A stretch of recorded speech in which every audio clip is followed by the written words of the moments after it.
Hey everyone, it's me, sarahxmiracle, and this is the first video I'm doing with purple hair, which looks blue in the blue light. So today I wanted to talk about a topic that has been on my mind. Also, it's a response to the TikTok video that I put up.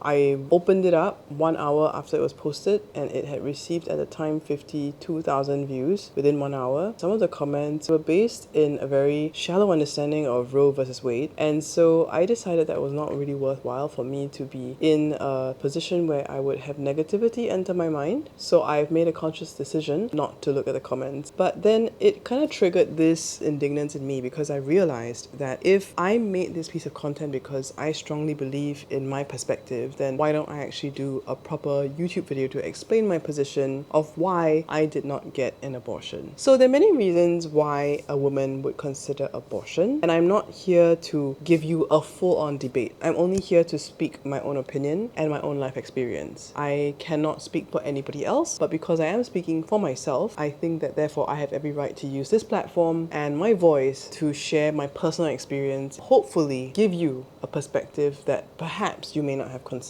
before. So I want to begin by looking at the issue of sex. I think that it's very inevitable that abortion and sex go hand in hand. If you did not have sex, you would not be pregnant. Apparently it starts from sex, but I think it starts much earlier than that. I think the issue right now in our current culture, me included when I was youth, is that sex is painted as this ultimate thing that you're supposed to get out of a relationship. As a youth, you are bombarded by media and a lot of voices that tell you and show you that, oh, if you love a person, then you must sleep with them. Every single movie, every single TV show. I think media has really developed our ideas of sex to the point that it is entirely stripped from the original context of which it was made. Many of you know that I'm a Christian, and many of you know from my story and my honest sharing on Our Grandfather's Story and on my platform that I was in a sexual relationship with my boyfriend. If not, I would not have gotten pregnant. From there, my story is that I chose to keep the baby. More and the full-length explanation of the story in this link up there that's covered really beautifully by OGS, which is a secular publication on YouTube. They have no Christian agenda. Many of you know this, that I'm a Christian, and yet I struggled with a relationship with my then secret boyfriend, and yet I chose to make what I believe was the right decision, which was to come out of darkness into the light, start a family with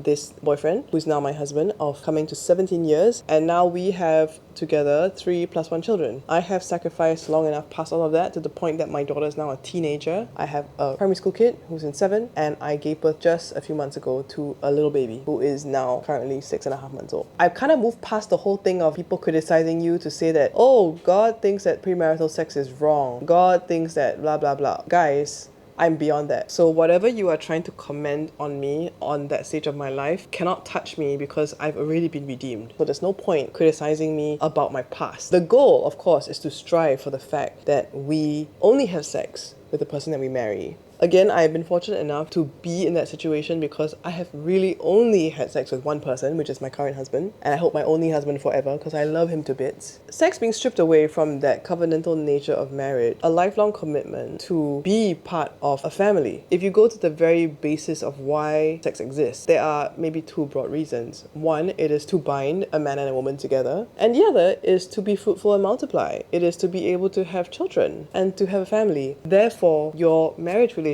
becomes this amazing framework, in the words of John Piper, a matrix for raising up the next generation to create world changes. That is the purpose of family. That is the purpose of marriage. Unless you have another kingdom building agenda that would therefore render you wanting to be celibate or to have no children, getting married and having children is the norm. From a Christian perspective, which I am speaking from because I am Christian, that should be the way. Now, of course, why you would decide to have sex outside of this marriage is is, number one, like I said, it could be because you were influenced by the media like I was to think that sex was a valid expression of somebody that you loved, whether you married them or not. Growing up, logically, you know that that's wrong. In your spirit and in your soul, because of all these influences that affect your emotions, I don't think that we are the first Christian couple to struggle with premarital sex. There have been many, and even to today, people do come up to us because they struggle. Some have won the victory and be able to just stay clear of that and be really accountable with their community until they get married. And some, like us, fell into the trap of premarital sex. Some of them have gotten pregnant.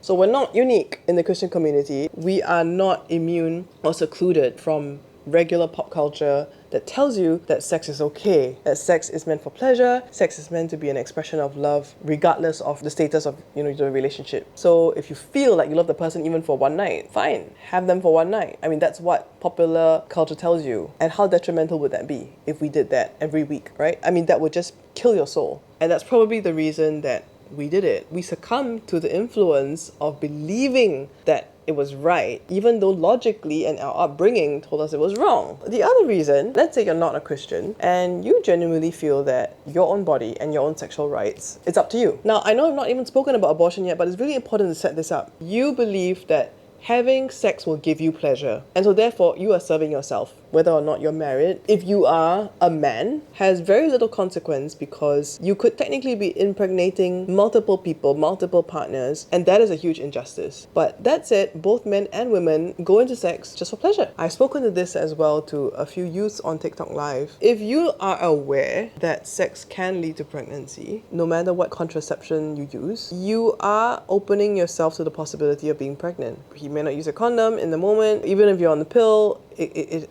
isn't 100%. So I would ask you to think twice about sex first before about thinking about being sexually active before you're married, because if you're married, whether you're Christian or not, you know that there will be a place to hold this child. And all of us have seen, whether it's ourselves or people, the effect of broken families. To have healthy, thriving families, it leads to the next generation being healthy, with self-confidence, with a strong sense of self-identity, and being able to really contribute to society with minimal effects such as depression, anxiety, suicidal thoughts, dependencies, addictions. If you were having sex in a marriage, you would not be afraid of getting pregnant. And so for these two reasons, whether it's because you've been influenced or whether you believe that sex is my free choice and for my pleasure, you must reconcile both with the fact that you can get pregnant. You cannot ignore that fact. And so unless you are prepared to raise a child, I would sincerely ask you to think twice about whether you be involved in any kind of sexual relationship. And so going to my story and why I chose not to have an abortion, I believe that my own upbringing and also the influence of my Christian community, I've always viewed life as sacred. I have never doubted that life begins at conception. If that life, that blastocyst, is implanted and given the right conditions, it will become a baby and a full-grown person. And so if something is growing,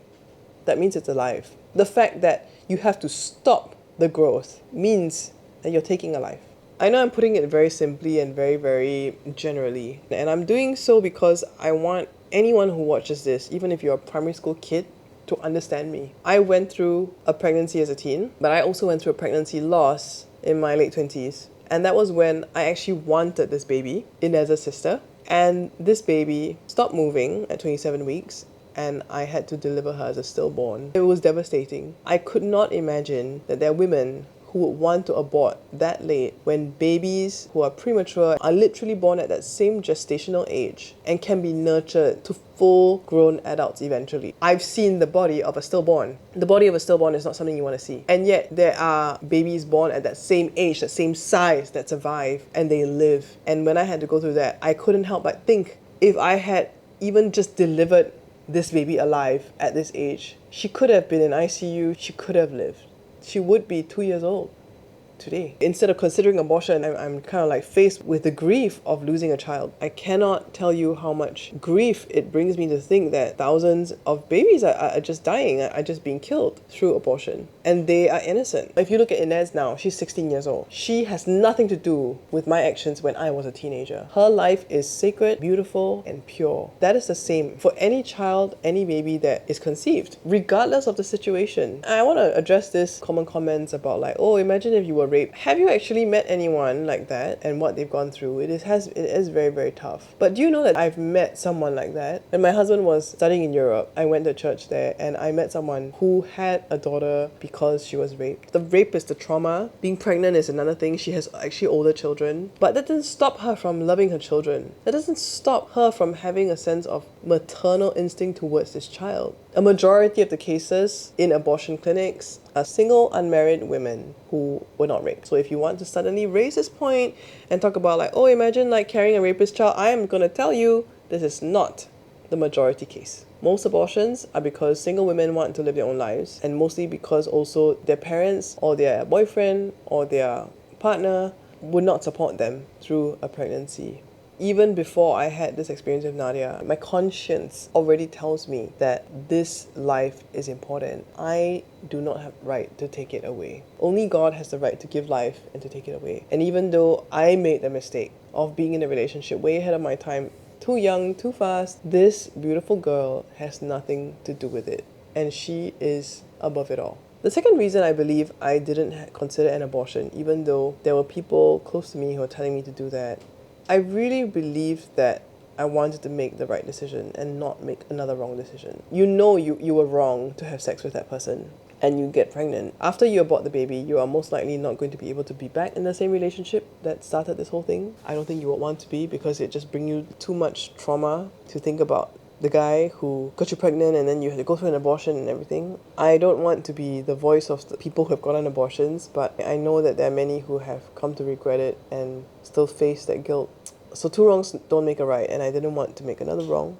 I really wanted to make a right decision. I really wanted to come clean because I was already in a secret relationship. If I had an abortion, I would have to deal with hiding so much in my life. Not just a relationship, but the fact that I went through a procedure without my parents' knowledge, and that was just awful. I could not bear to think that I would have to live the rest of my life in darkness and shame. I was driven to the light, and I want to encourage you that if you're watching this because you're pregnant and you don't know what to do, I want to encourage you to go towards the light and get whatever help you need. The third reason why I didn't get an abortion is because eventually I knew I was going to have the support of my family and my friends. One of my friends was the one who told me that she thinks I would be a great mom, and to this day I credit that friend with being the key voice that I listened to, kind of like the voice of God. A friend who saw in me something that I could not have seen. My family, Mark's family, eventually everybody came round to believing that this life was going to be so important. Once we all came to the decision, there was just so much peace knowing that I didn't have to take a life, I didn't have to hide anymore. I could work towards a marriage relationship, building a family, and to be a mom. Just because I'm only 18 plus years older than my daughter does not disqualify me from being a mother. Therefore, being just so close in age to my daughter, there are a lot of things that I can relate to her much better. Being a mom and having gone through all that, and now my daughter being a teenager herself. Some people have asked me, what would you think if Inez got pregnant? Very good question. To any good Christian mom and dad, okay, dad and mom, both really important. I would think that your modeling of your relationship with your partner is really the key. Intentional but open conversations about relationships and the place of sex and where it lies is so important. Both Mark and I came from backgrounds where our parents, while very God-fearing and religious, they were not the sort of people to be very open to talk about relationships and sex. Now that's just a product of their times and their parenting, and I knew it was wrong at some level, and that's why I had so much conflict within me when I was in that relationship. I was highly conflicted. It was not a good relationship because of that. I'm not blaming my parents or Mark's parents. In fact, I'm very grateful to my parents and Mark's parents for accepting us, for loving us so unconditionally, for supporting us financially, spiritually, emotionally, physically, and they still support us in so many ways. I love them so much. Without my parents, I would not be here talking to you.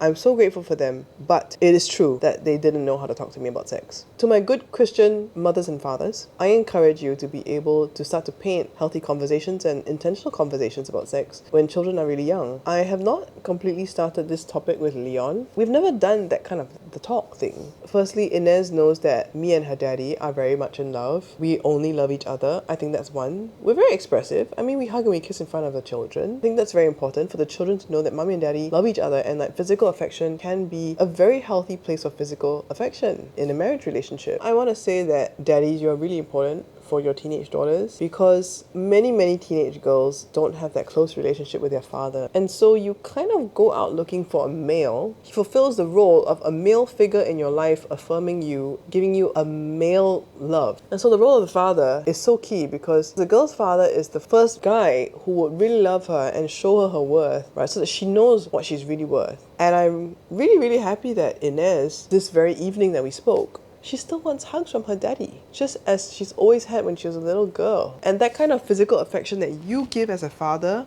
that you physically hug your daughter and you hold her in your strong arms and you protect her and you tell her that you love her, like, that is so irreplaceable. Because if that is enough for her in her teen years, before she eventually meets a man, not a boy, a man who'll be able to really protect her and love her and cherish her, your love is going to be that protection around her. Therefore, when she has that love, she does not need to go out looking for love. Sometimes you may think it's very awkward for me to hug my teenage girl as a father, and you have to be very gentle, especially as they go through puberty, they start developing breasts, and they're a bit more sensitive about their bodies. Be respectful. Ask, is it okay if we hug? Can I give you a hug? But most of the time, most young girls would still want a hug from their dad. And it's funny, like, now I'm older, I'm already in my 30s, and I realize that I still want hugs from my dad. I still would like to give my dad a hug when I see him. To all dads and moms out there, like, this is one key point I want to leave with you. Okay, so going back to the question, I'm pretty confident that she's not going to, because of how we brought her up and because of our family dynamic, because we talk and she's open before me and she's so close to daddy. If she ever was going to have a boyfriend, I would definitely know. She knows she has to be particularly careful and accountable about her actions. If she's watching this video, then, well, she knows now.